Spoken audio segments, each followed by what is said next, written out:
motivate yourself okay, let's see. Doctors, better business, dirty money.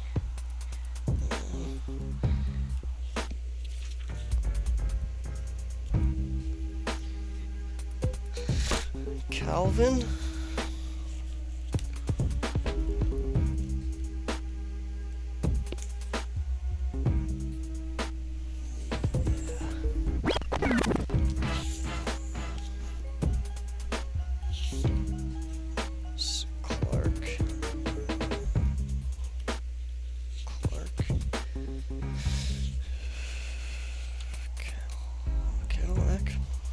John Calvin.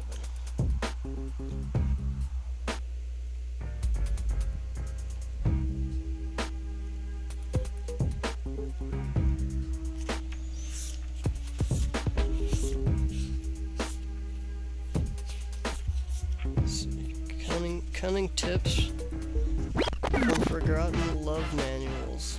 Roman Emperor Tiberius kept a copy of Elephantus's love manual by his bed in his country home on Capri. Diarist Samuel Pepys records reading L'École des Filles, school girls, and then burning it so it wouldn't be found in his library. Casanova tried out suggestions from Artino's 16 positions, including the following: straight tree. I lifted her up to devour her chamber of love, which I could not reach otherwise, since I wanted to make it possible for her in turn to devour the weapon which wounded her to death without taking her life. If you can follow the anatomical geography, Casanova is describing a standing 69 position. Love manuals have been enormously popular throughout history. How many 4th century Indian classics besides the Kama Sutra can you name that are still in print? But there's a misconception that there have been only a handful of these types of books. Ovid's Art of Love, Kama Sutra, The Perfumed Garden, to name the most obvious. This is completely wrong. There have been hundreds, if not thousands, of other titles, but erotic bibliography has been a bit of an overlooked scholarly niche. A lot of erotic bibliography has been a bit overlooked by the academics. Dr. Nicholas Vinet wrote L'amour conjugal in 1687, and it went into a dozen editions and at least 5 languages. During the tail end of the Italian Renaissance, Giovanni Sinibaldi collected every imaginable scrap of sexual advice and folklore into Genethropia. 1642, which was reprinted again and again.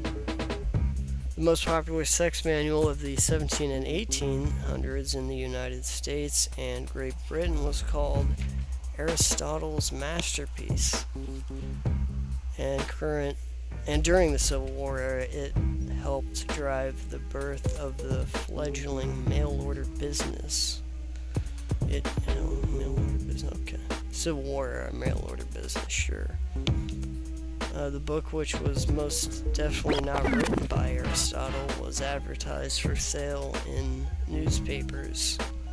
Vendors guaranteed it would arrive in plain brown wrapping. So far we haven't heard any excerpts. Oh, well, one.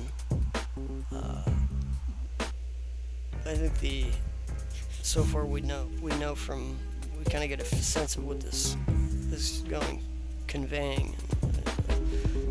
There's a historical evidence for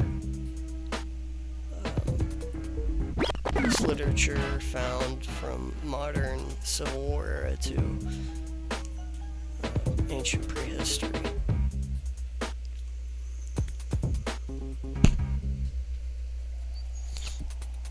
Anyways, most definitely not written by Aristotle. It was advertised for sales in newspapers. Vendors guaranteed it would arrive in plain brown wrapping. Okay, so yeah, it was definitely not written by Aristotle. I can't think of anything like good that Aristotle said that's like quotable, you know.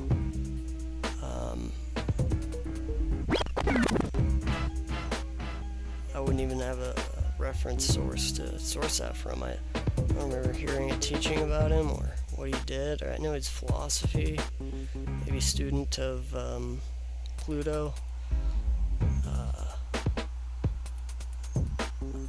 I'm not here to quote a Greek person in English, and that language is so antiquated and poorly translated.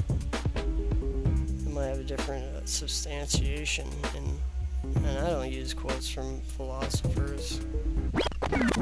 Certainly not Aristotle, and I couldn't even tell you really what his life philosophy was.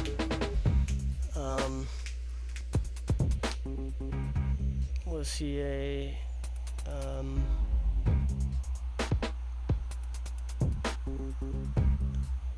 was he one of the first philosophers? He's a Greek philosopher.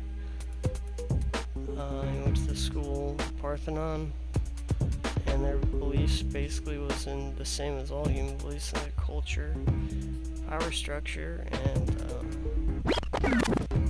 evolution of their literary efforts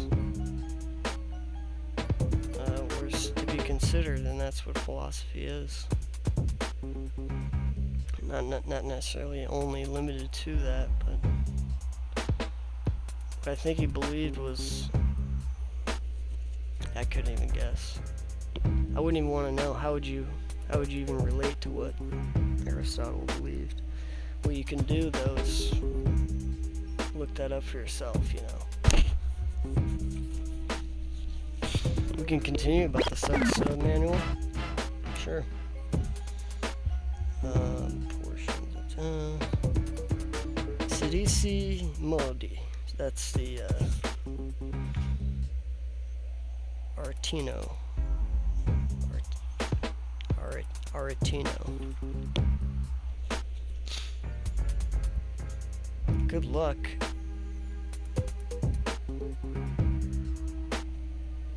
Wonderful.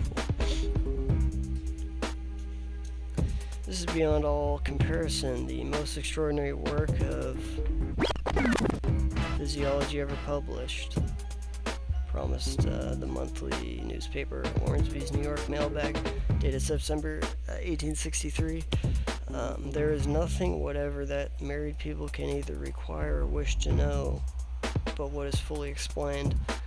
Illustrated with some 20 descriptive plates, mostly colored. The paper lists more than a dozen other sex manuals. The wedding night, male generative organs, women and her secret passions, among ads for nudie pictures and French safes, i.e. condoms. In addition, the Arabs and Chinese, of course, produce many volumes of sex manuals. The Chinese, especially in their so-called bedchamber books, offer advice for men to learn how to control themselves to prolong the joust. Taoists believe that man shouldn't squander his yin energy in orgasm after orgasm, but rather let it build up, while in turn he should unleash his partner's yang by giving her many, many orgasms. You know, yin and yang. This required control. Some of that advice for control includes imagining that man's partner is ugly, or having him gnash teeth, or concentrate on complicated breathing patterns, a la Lamaze. But of the distraction techniques, perhaps the most provocative is the following. A man must try to imagine a red disc at his head and a yellow disc at his waist, and then meditate on the two discs gradually moving closer to each other until they merge to form an orange disc around his chest.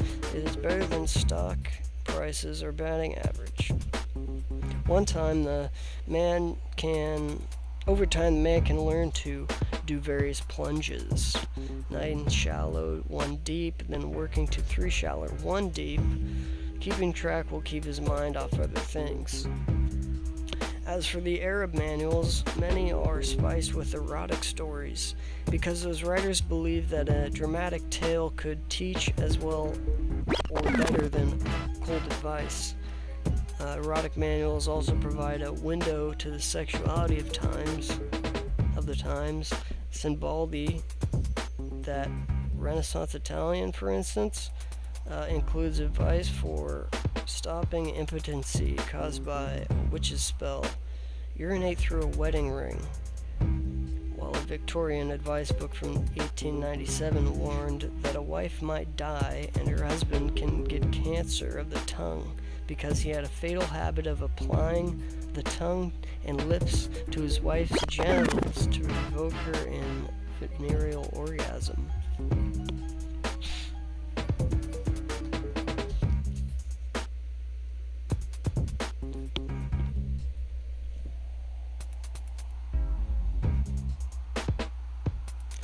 Techniques from a French revolutionary.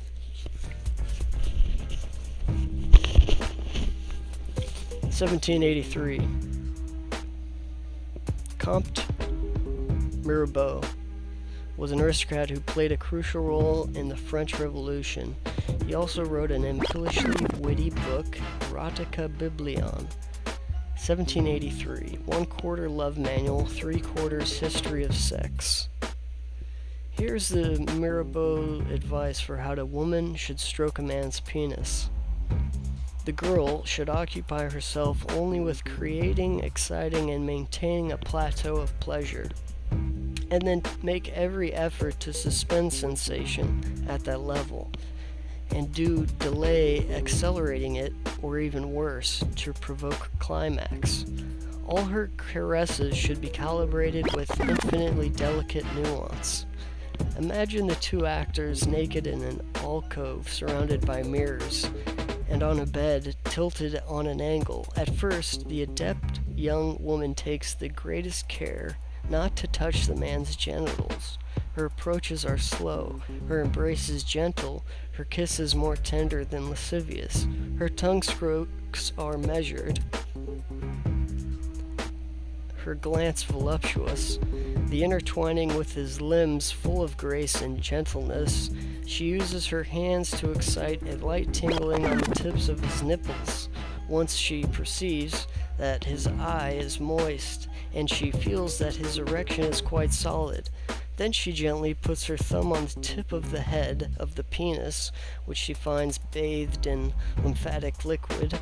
From the tip of the thumb gently descends to the root, returns, reascends, making a tour of the crown. Then it stops. If she perceives that the sensations are building too fast, she then uses only light general caresses. And it is only after the simultaneous and immediate touches of first one hand, then of both hands, and the approach of her entire body, it is only then, just then once, the erection has become too violent that she judges that it's instant to let nature it is the instant to let nature act its course, or help it along. That's because the orgasm that is building on the man's becoming so lively, and his hair-triggering craving so intense, that he would faint away if someone doesn't bring on the grand finale. Mirabeau defends this type of manual caresses as an alternative to intercourse, especially, say, when the wife is pregnant. The Frenchmen also had a curiously apt way of stating that men need sexual release, and if all men's penises become hard as oak trees, then the world will turn into a forest where it would be quite impossible to move.